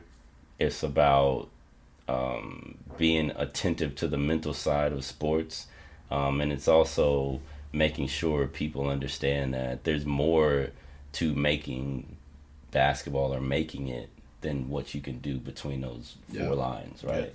Like there's a lot more that goes on besides what you're doing with the ball in game. Like you got to really prepare yourself to take an opportunity when it's given. So that's Nova Unified. We're going to launch Unified TV, which is our live stream capability. Nice. So we'll be live streaming. Need that note for that Nova TBT, dog. Yeah. So we'll be live streaming. So Unified TV will help bring basketball into the living rooms and onto the mobile devices and of people who want to check out whatever content, So was this whole idea, was this a pandemic idea or was this already in the works? Nah, it's pandemic. Find a need and fill it, guys. And look, that's the beauty of it, man. Tau's being humble, man. We helped work it. Yeah. I want you guys to really understand, like, the totality of this event. Some of you may or may not be familiar with the NBA Draft Combine. They measure vertical. They measure three-quarter court sprint. They measure lane agility. Shooting. They measure wingspan. They test you on shooting. I've never seen this done at the high school level. I've actually never seen it done at the college level. I think there may be some college combines, but it's not. Yeah. It's rare. Like JUCO, I know JUCO they do it, but for a high school level, type of combine, he did it. I'm not going to say just he, but everyone who you got involved, but it was you and your wife who really put the vision, into action. Did it at such a top-notch level that I'm looking back at my high school career, and I think I told you this. I'm like, man, if we would have had something like this, if I would have had something like this, man, who knows how much value it would have added. And I can relate to those kids because I didn't get an offer until after the season. Like, I had to go to Division III schools and play with their team, meet the coaches, to earn an offer. Yeah, that's not going to be possible for these seniors, right? So I completely relate to it. And the other thing I was going to say is outside of just the exposure that they get, because of the way you ran it, kids left knowing exactly what they need to work on. Yeah. All right, my vertical leap, the average D1 vertical leap for a point guard, let's say, is 37 inches. I'm at 32. Yeah. I need to work on that. Yeah. Or my 3/4 court sprint is really good. I don't really need to work on much at speed. So maybe I'm gonna go to my trainer now and say, hey, I'm gonna switch up let's switch up our workout so we're not just focusing on speed. Or in the game situations, playing against, good guard talent or good post players. Yeah. I need to work on pick and roll. So you not only gave them the opportunity to be exposed, but you also gave them an opportunity to see like what are my true strengths and weaknesses on and off the court that they need to work on, which I think is very powerful. And a lot of people are not seeing it from that stance, right? And just to be honest, I mean, there's a lot of kids who came, and some of them weren't really happy that they didn't get MVP of the combine, but you didn't get MVP of the combine. Like that's it, right? There's only one, right? Yeah. And you're so the thing is like, and not to say anything about parents or kids or anything like, or players or anything like that, but when we have a statistician there, right, statting the games, and then we look also very elite. Like, so it was clear, like box scores. That's what I'm saying. It was like crystal clear of who the MVP should have been, in my opinion. Right. And maybe another person, like other than Mason, other than that, Mason was the most complete player. The thing about it is, if you're playing a game, like these games were like 16-minute halves, running clock the whole time, one free throw on shooting fouls, the ball only stops the last 2 minutes of the game. Okay, so you're looking at about, halftime is like maybe 2 minutes, right? So you're looking at about, somewhere in the ballpark of a 40-minute game, somewhere, right? So maybe less. So the thing about it is like, who's going to do their work inside of that 40 minutes? And when you look at the box score, you see, 0, 0, 0, 5, 6, 1, 2, 15. All right, who's that guy that just had 15 points? Yeah. And then how long did he play? 8 minutes. All right. That's crazy. Who is this guy, right? Now let's see if he's going to do this again in the next game. So then you get the box score from the next game. And you look and you see 1, 2, 5, 7, 8, 12. How many minutes? 9, right? It's like, all right, let's just look at everybody else and we'll come back to that, right? So when you look at that stuff and then you say, okay, shooting wise, how many threes does this guy take? Oh, he took 4. He made 3. Or he took 1. He made 0, right? Or he took 5. He made 2. Or he took 4, made 1, right? Yeah. And then you go, because it's a box score. So now you could go down the line and just look. And that's actually when we huddled up and got the MVP of the All-Star game and the MVP of the I didn't need to look at stats. Yeah. He passed the eye test. Well, then you have the eye test. The so then you have two things going on. Like, you can look at the data, and then you could be like, well, who are you seeing put the ball in the basket the most? Right? Or who's changing things? And it wasn't even about putting the ball in the basket. Yeah. It was just he's changed. The entire impact of the game. Right. And I could see, for me, it was a couple of things. It was who has the highest ceiling based on like how they play the game. Yeah. It was him. Yeah. Out of everyone there, and he wasn't the most athletic. No. He is athletic, but he wasn't the most athletic. Right. And it's like, I could see this kid in a couple years playing on TV. Yeah. There were some good players there. He was one of the very few that I could say, like, when I say TV, I mean like ACC. I have an idea of probably who probably would have thought he was MVP too. Big Ten. We can talk about that off air. Yeah. But then the other thing, you mentioned 4 words that I heard a lot of people say. Who is this guy? Whenever someone's yo, who's this kid? I said that after, I think it was 2 possessions of the first game. Yeah, because you were working the clock. Yeah, I was doing the clock. And I was coaching. So I had to watch the game. Obviously from a different lens. Yeah. And 2 possessions, I'm like, yo, this kid is a good. He's like, yeah. Also, one time he was doing a score and he looked over. He's like, "Hey, Tau," and I was like, "What's up, boss?" He's like, "Who is that?" Yeah. And I love that kid. But you know the thing about it, man, and I'm gonna tell you what I'm really happy about is a lot of these kids that come in that came to the combine, right? And also our open runs, which we didn't talk about, but we also have open runs, not right now, but we had, before the basketball season started, we had open runs where we invite kids to come in and they play, and a lot of high-level kids coming in, and people get better real fast off of 4 times a week playing pickup against great competition for high school, right? So, but to go back, like, to the combine, a lot of these kids play for, like, Team Thrill, Under Armour, AU team, a lot of shoe company teams, right? But nobody knows who these kids are. So I say that because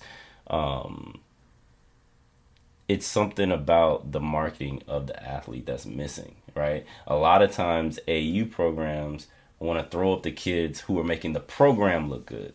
Right. But they don't want to put the kid out because they look good, and they want everybody to see that kid is really doing some real good stuff. And you dealt with that with Team Takeover. Yeah, I did. Like, again, Team Takeover is one of the best AE programs in the country for years. Yeah.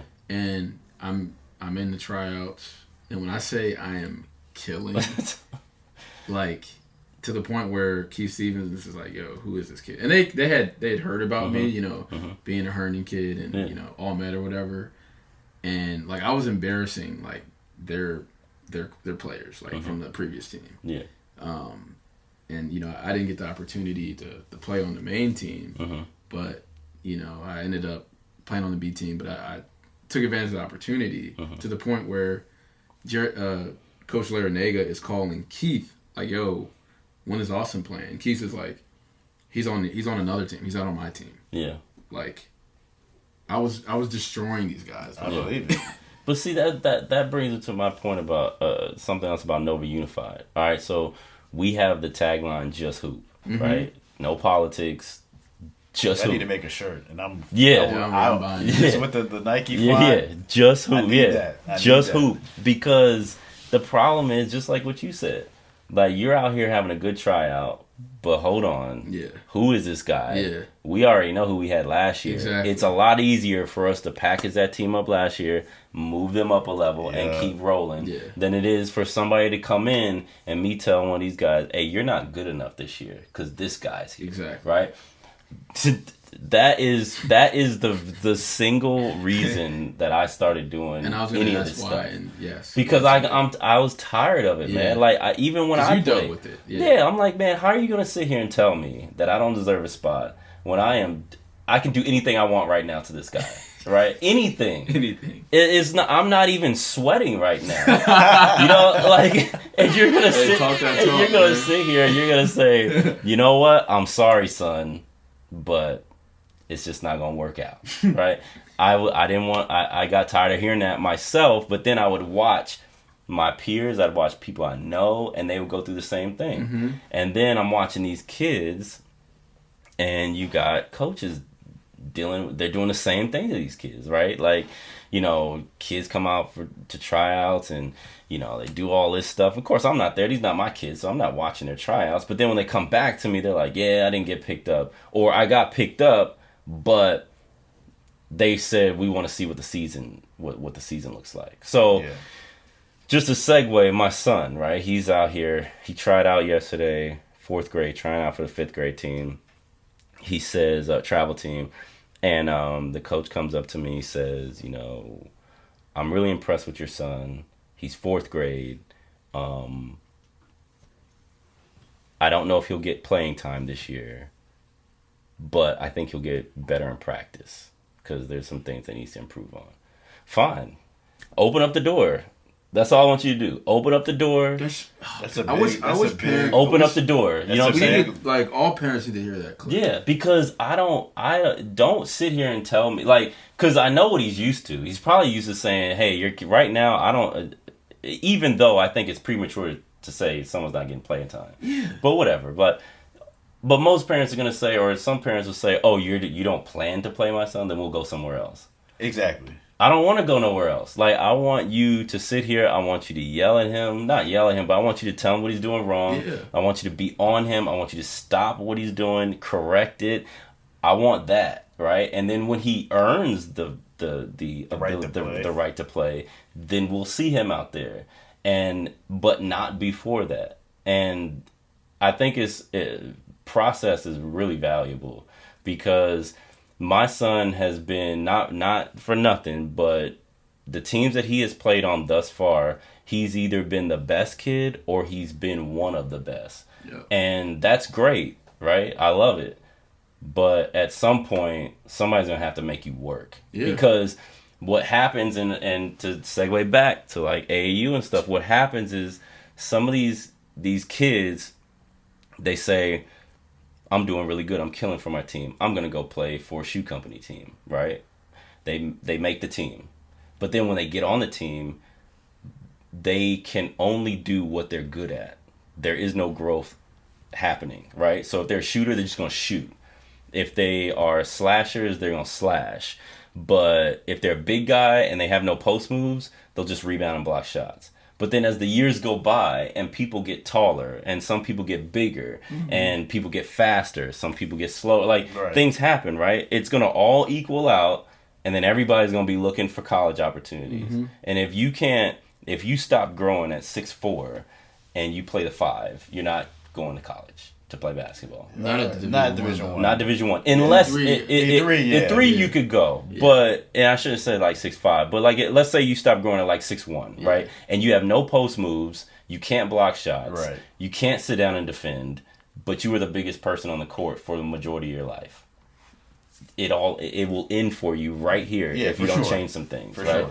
So that's the same thing I preach to, all the other kids and stuff, but it's specifically if you go to these AAU teams and you go for the team to specialize in the talent that you have, right? So not specialize in talent you have, but only use the talent that you have. It's going to hurt you, because you could go to a really good team that's not a shoe company team, and they could develop you. You can go play all those teams that you would have been on the roster for, and you have much more leeway to grow. Yeah. Like, you're going to get in situations where you're going to get an opportunity to hit the game-winning shot. Yep. But if you play for some of these other teams, you may be man 10 or 11. You will never see that opportunity. Yeah, man. So it's like, you got to figure it, and that's what, when we talk about branding the athlete, we talk about Nova Unified, all that stuff. You as a player, you have to figure out where you fit, because just as much as you're trying out for them, they're trying out for you. Yeah. You're like, does this work for me? Like, do I like this coach? Is this coach going to help me get better? Yeah. If I go out on the circuit, what does that come with? Does that come with the whole database of video that I could use at my disposal to make highlight tapes? A lot of times it doesn't. It just comes with you going out there and you just a crapshoot if Coach K is going to be sitting there writing notes. If Coach K is not sitting there writing notes, or if a Division II coach is not sitting there writing notes, or Division III, there's no scouts there, then you gain nothing from that experience. Yeah. So that's I think a lot of things that kids aren't really understand is that process comes with difficult moments. Yeah, and that's you touched on a lot, man. And what can you gain from that experience is what people need to understand. Yeah. Like, for me, if I would have played with Takeover, I would have got on the A team. I would have got the shoes. Yeah. I would have got all the Nike gear. I would have been able to travel, but I probably would have been 10th, 11th man on the bench. You know how when you play up, right? Yeah. You play up, and the goal, or should be the goal for you playing up, should be to kind of put yourself, to kind of fast track your development more than anybody else. Exactly. Right? It's not about the results. It's about the skill set and the process. Exactly. That is what it should be for. But then there's also a timetable of how long are you going to hang out playing up, right? Because things are going to be difficult for you. Not too difficult, but they may be just a little more resistance with you playing up because it's older kids, right? But if you play your own age, it should be cake. Yeah. Right? But when do you do that? Right? When do you jump when back? do you go back? Yeah. So that's the piece that I think people need to understand too, because there's a lot of times people get lost. Like, you play up and then you go on these circuits, you play in these tournaments, and then people write you off because they think you're the age that you're playing. But if they knew that you were a year younger, maybe sometimes 2 years younger, they'd be like, oh snap, we got gotta figure out something for this guy, Yeah. right? So there's like There's a balance. there's a balance, right? Like I think travel back, like I told, like my plan for my son is to play him up for travel basketball to see what that looks like. If he gets to the point where when we play AAU, it looks just the same for him to play up, we'll do that. But if he starts to not regress, but if he starts to fall in love with comfort, which for most kids is hanging out behind the 3-point line shooting threes, right?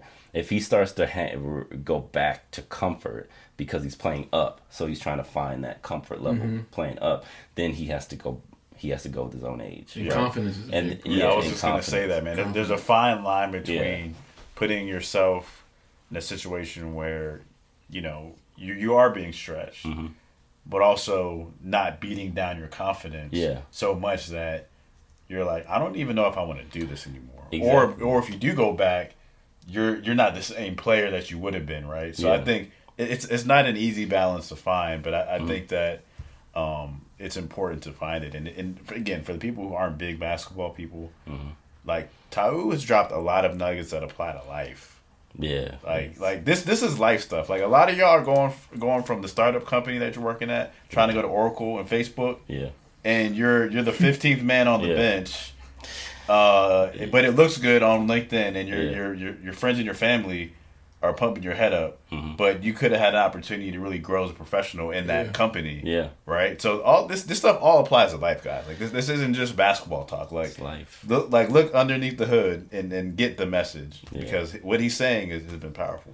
Yeah, I appreciate that, man. It's all life, man. I did a certification on the mental toughness and thereabout subject with Pete Carroll and Michael Gervais. They put a company together called Compete to Create, and I took that online course, and it was just it changed my life. Yeah. Like it changed my entire life, man. Because can you repeat that? What's it called? It's called Compete to Create. Compete to Create. And it's an online course by Pete Carroll and Michael Gervais. And Michael Gervais is I think he still is, but he's the sports psychologist for the Seahawks. Okay. But he's coached, like he's done mental coaching for, I mean, you name the Olympians, athletes, all this stuff. And his podcast is really good too. Like he has a lot of those athletes come on, they give you like good stuff, right? To use. But he talked about, he talked about grit, he talked about fear, he talked about consciousness, he talked about all these different things that roll up into one. And he uses athletes to kind of like piggyback. And one of the things is he talked about in this episode, he had talked about Kobe Bryant, and he said one of the things, because Kobe always had a whole bunch of because he was always interviewing. Like Kobe is somebody who would talk to anybody, late night TV shows, like anybody. So there's a lot of stuff out there, and one of the things that Kobe would say that he touched on was the fact that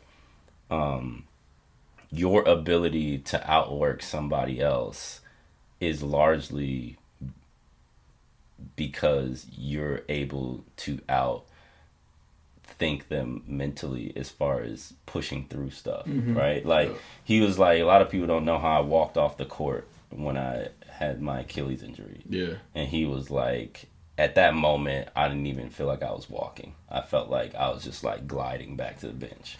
He was like, because I was so let down, I couldn't feel the Achilles. I couldn't feel nothing. I was just like, as soon as he got hurt, his mind went to, okay, what's next? Yeah, like, how are we going to beat this? And he even played the intro or the part of the interview after the game where he was pretty much like, he had been crying, and his eyes are red. And he's like, yo, I don't know. He's like, I got nothing, right?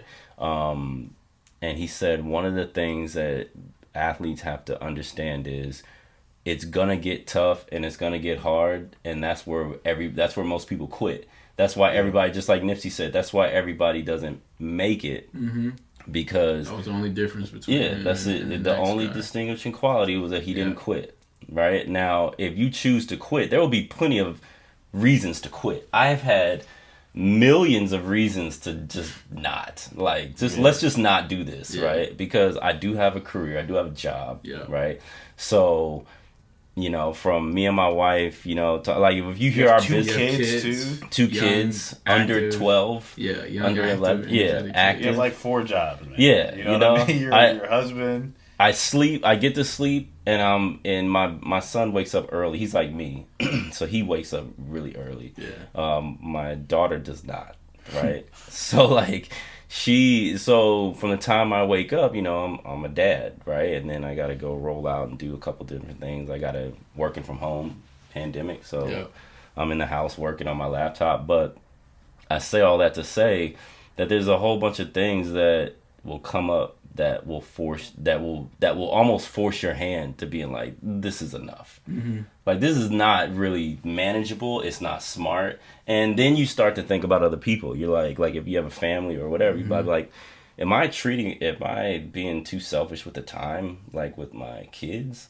Am I taking time away from them? Like, should I even be doing this? Like, or, you know, so then you start to have those internal conversations. And sometimes those voices are really loud where, you know, some people will be like, all right, you're right. They ring the bell, man. Yeah. But then it's like that picture with the guy pickaxing in the mine, and then there's like diamonds like right where the thin sliver of like rock is, and then there's another one where he's just like grinding for it. But the guy who's given up, there's like, if he just would have blew on it, it would have just you know, he would have been right there, strikes away from getting to the prize. You never know how close you are, right?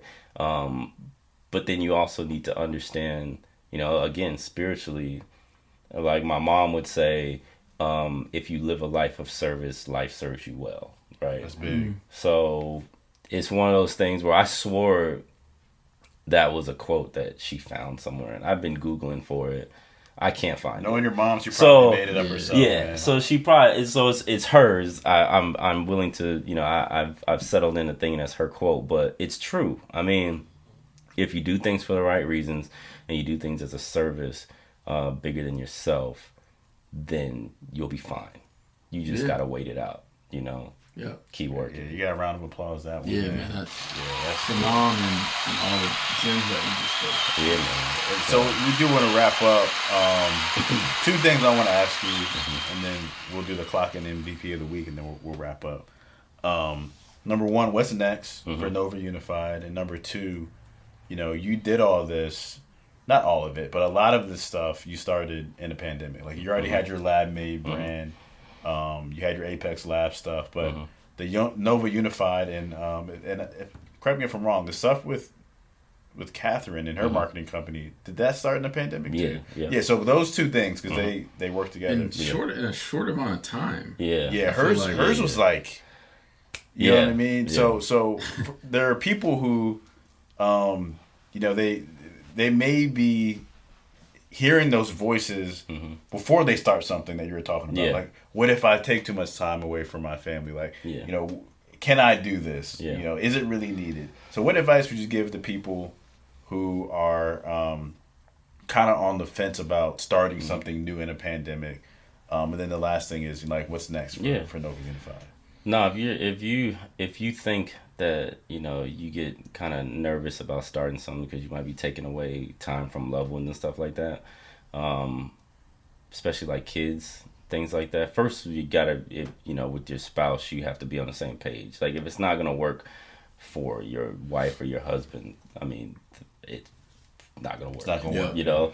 But if you have gotten the blessing and the green light and the support from your husband or wife, and the only thing you're worried about is your kids and giving them enough time and stuff like that, you have to understand that your kids are watching you.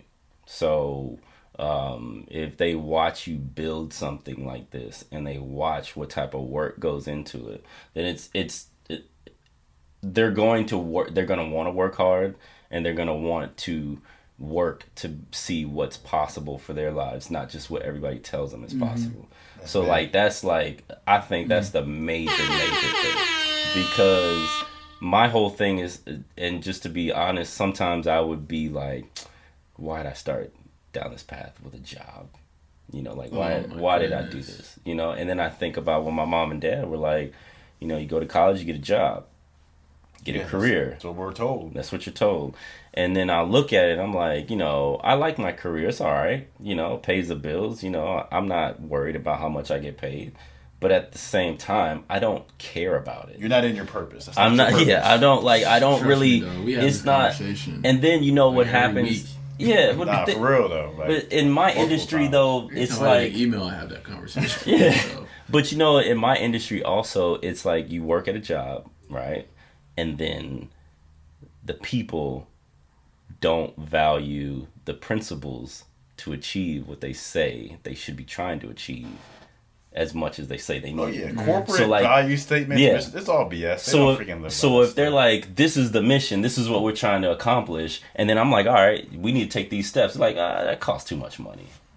So then you're living out somebody else's dream that really don't care. They just care about the money that you're occupying on the contract so they can get paid.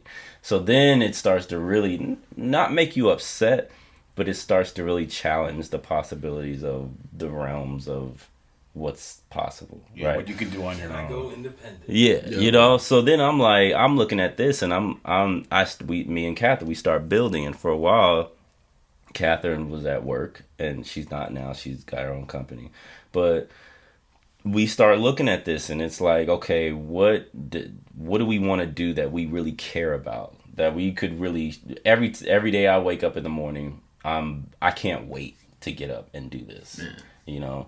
And no better feeling than yeah, so that's how we charted this path. And then it's like, okay, we're working hard, and we have these conversations like, you know, what are we taking too much time away from the kids and this stuff like that.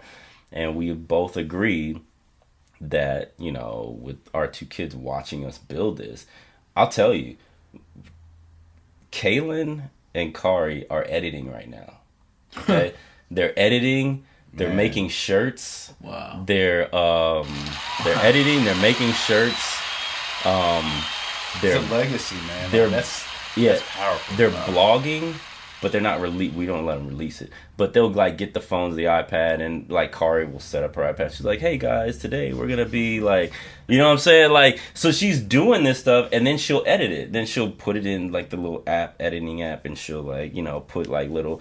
And she's really like, She's into it. she's really into it. Kalen is like, he's editing. He's figured out how to pull his, you know, Fortnite clips off of the Xbox so he can edit his clips together and like his put own music. highlight. Yeah. So he's like, An example. yeah. So now it's like, if I'm sitting there and I see Kalen on his iPod and I see Kari on her iPad, they're probably editing. You're not worried that they're on YouTube watching Right. kids open up toys and stuff Right. like that. And 2 hours. and we go through that, right? We especially with Kari, we do go through that. But the I thing don't understand that.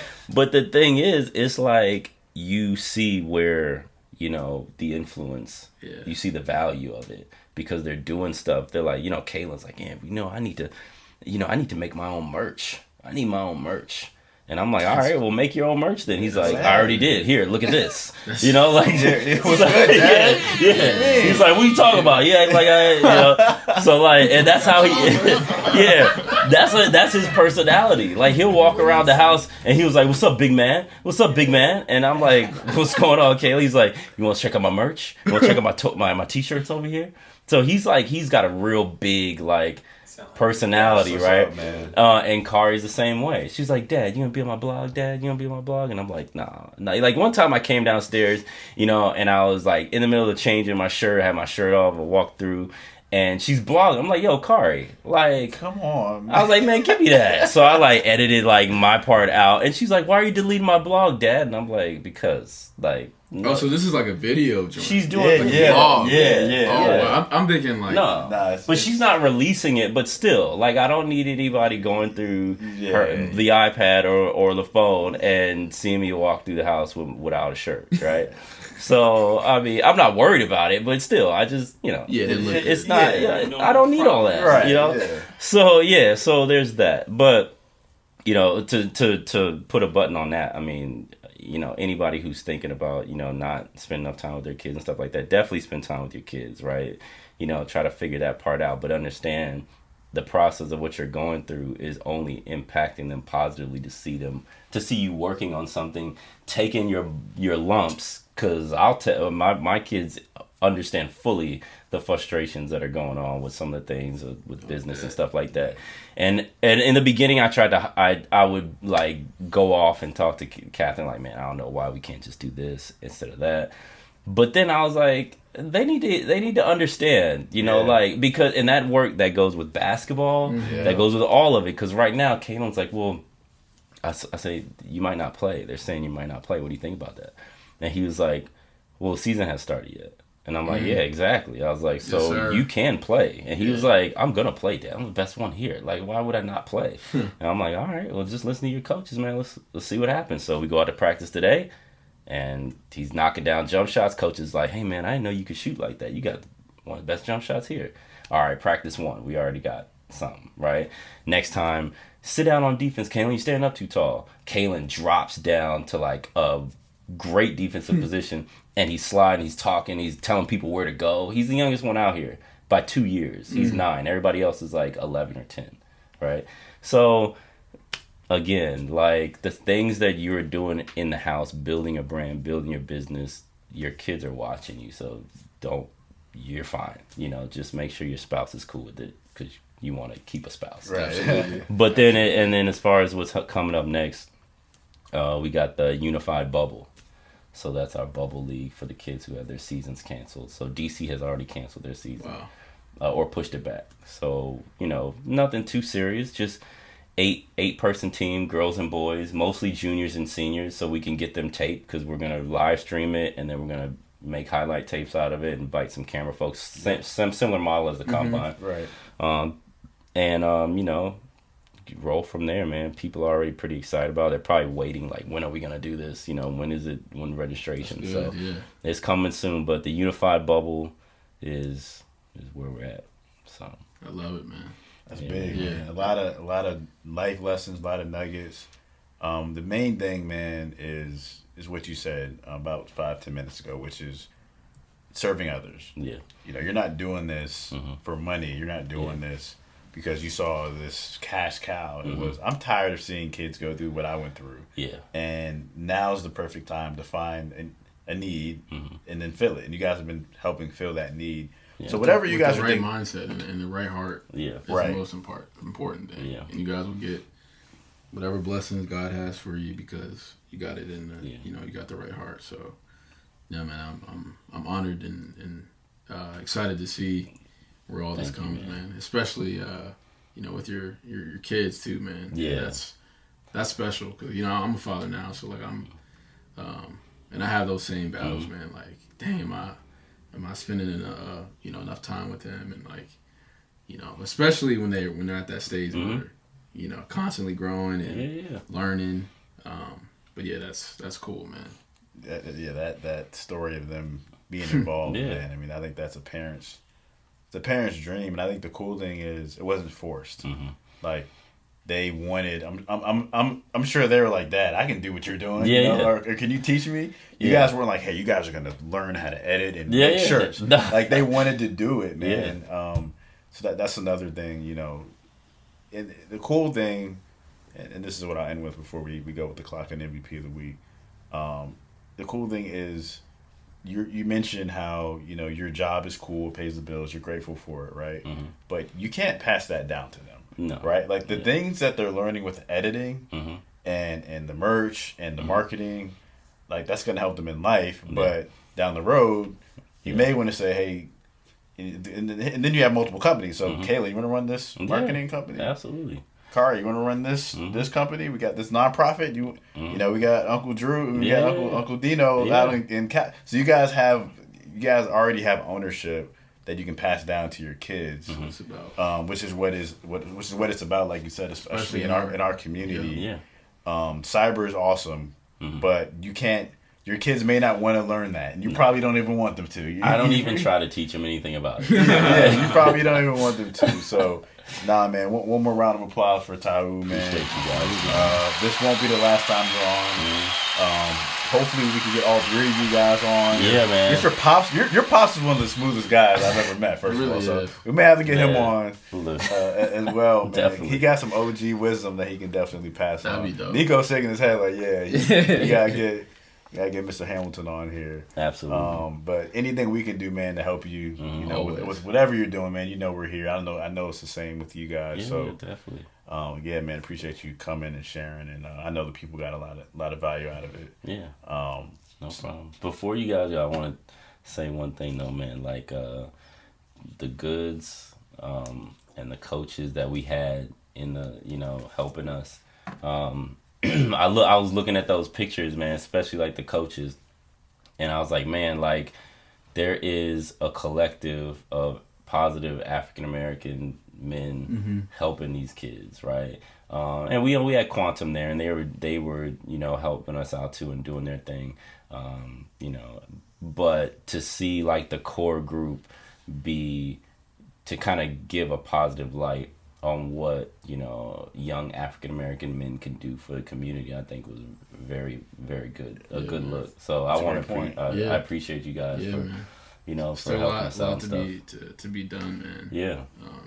So we're gonna do a lot of stuff together. Yeah, you already know, man. We're gonna do a lot of stuff together. Yeah. But that's a good point. And Miles, our guest last week, really touched on the importance of other races interacting with positive black men, right? Because obviously we need to impact our own people, but you know, you have a lot of people out here who aren't black, who already have a stereotype. Then they meet someone like us, and they're like, oh, their parents especially meet us, and they're like, oh, I didn't know that y'all were like this. And there are people like you. And it's sad to say, but you know, it is what it is.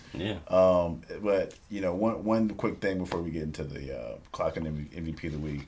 Prayers out to Keontae Johnson from University of Florida. He's actually from Virginia. He's from Norfolk. He's their leading scorer and played for, I think, Boo Williams or Team Takeover. But he collapsed yesterday in the basketball game against Florida State.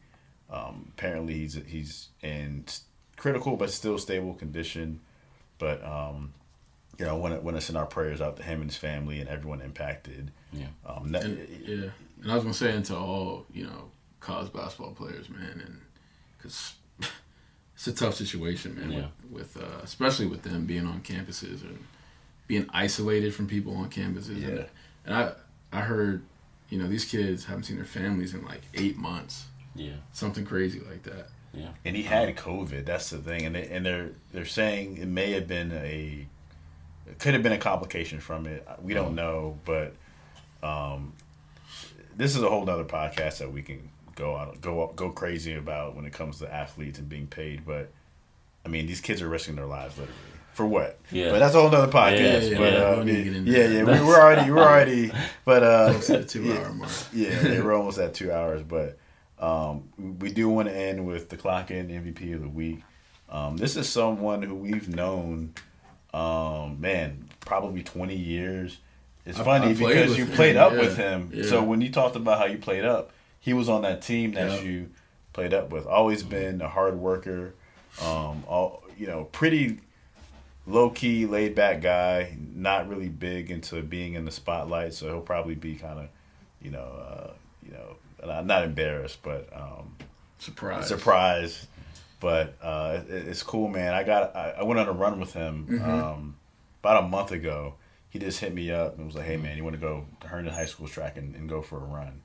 And he was just telling us how the podcast has helped him, his own journey with running and how the movement has been good for him, which is, again, what this is about, man. It's not about us. Service. But he's been consistent, man, not only with the clocking in part, but we also want to reward people who have been actually listening to the pod consistently, giving us feedback, commenting, all that. So our clock in MVP of the week goes to no other than Alex Lara. Shout out to Alex, man. Good basketball player too. Nah, he was short, fast, stocky guards. He's strapped up. Can knock down an open shot. as things progressed, he didn't grow as much. But I respect him even more because a lot of athletes who played at a higher level, they stop clocking in when they stop playing. Right? He's been pretty consistent, since high school. So yeah, man. Episode Jordan 23, man. You know what I'm saying? It's always been a pleasure. Shout out to Tau for coming, man. Appreciate y'all, man. Always a pleasure, man. Always a pleasure. Shout out to E, aka Russell. Shout out to Neek, aka Mr. Fooley. And last but not least, shout out to Neighborhood Nip in the building. Was Nip snoring? Was that him snoring? Yeah, man. Nip got the itis, but hey, we love y'all, man. Lock in, have a blessed week. He look like he's about to go right back.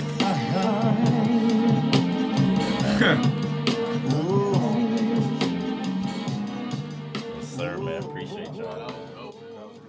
Yeah.